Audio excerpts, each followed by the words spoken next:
भक्त भक्ति करते करते परेशान होता है और परेशानी उसका साथ नहीं छोड़ती है।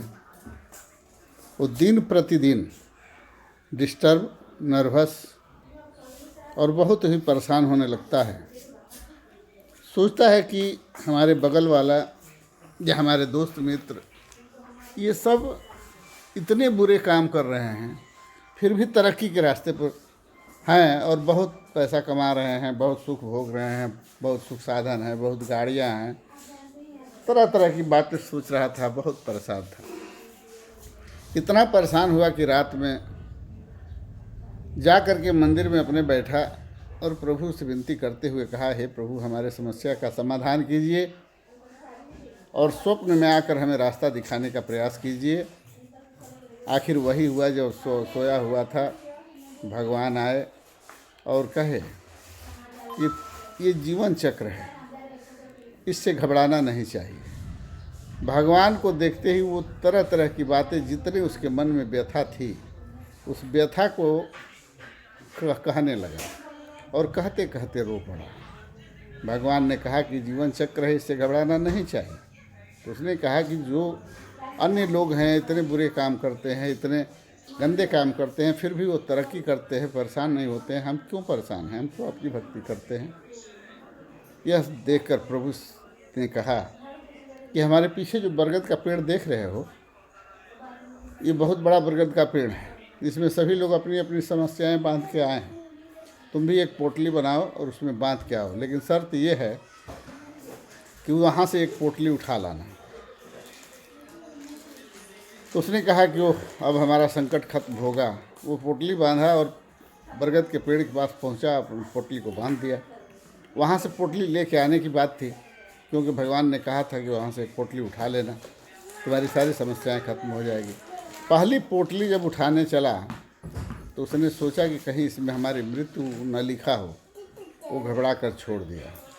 दूसरी पोटली जब उठाने चला तो उसने सोचा कहीं हमारे गंभीर बीमारी का समाचार न लिखा हो, वो फिर दूसरी पोटली भी छोड़ दिया। तीसरी पोटली उठाने चला तो सोचा कि हमारे कोई दोस्त मित्र को किसी तरह का कोई आघात न हो इसमें लिखा हुआ, उस पोटली को भी छोड़ दिया। अंतोगत्वा अपनी ही पोटली को उठाकर वापस आया और कहा कि प्रभु, हम झेल लेंगे, हम दूसरे की पोटली क्यों उठाएं। हमारे कहने का तात्पर्य यह है कि जब जीवन में समस्याएं आती हैं, जब जीवन में परेशानियां आती हैं, तो इंसान को घबराना नहीं चाहिए, क्योंकि पिछले कर्मों की वजह से, अच्छे कर्मों की वजह से दूसरा इंसान बुरा करने के बाद भी वो तरक्की पर है। इससे घबराइए मत। अगले जन्मों में कोई कर्म ऐसा हुआ होगा जिसके चलते इस जन्म में पूजा पाठ करने के बाद भी आप दुखी हैं। इसलिए घबराने की कोई ज़रूरत नहीं है। अच्छा करें, इस अच्छे का फल इसी जन्म में या अगले जन्म में ज़रूर मिलेगा। जो जैसा करता है उसको कहीं न कहीं भोग भोगना ही पड़ता है, चाहे जिस भेष में। अपने करता है तो समझ में नहीं आता है, अपने करता है समाज देखकर थू थू करता है, या समाज सराहना करता है या शिकायत करता है। लेकिन जब वही चीज़ जब उसके ऊपर पड़ता है, तब उसके समझ में आता है कि हमने जीवन में जो भी गलती की वो गलत किया।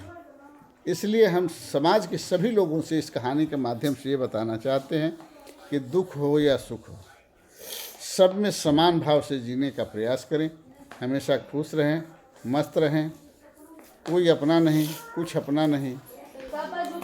इसलिए आप अपने जीवन को अनमोल बनाने का प्रयास करें, और अनमोल तभी बन सकते हैं जब प्रभु के करीब, जब समाज के करीब, देश के करीब और अपने करीब रहेंगे।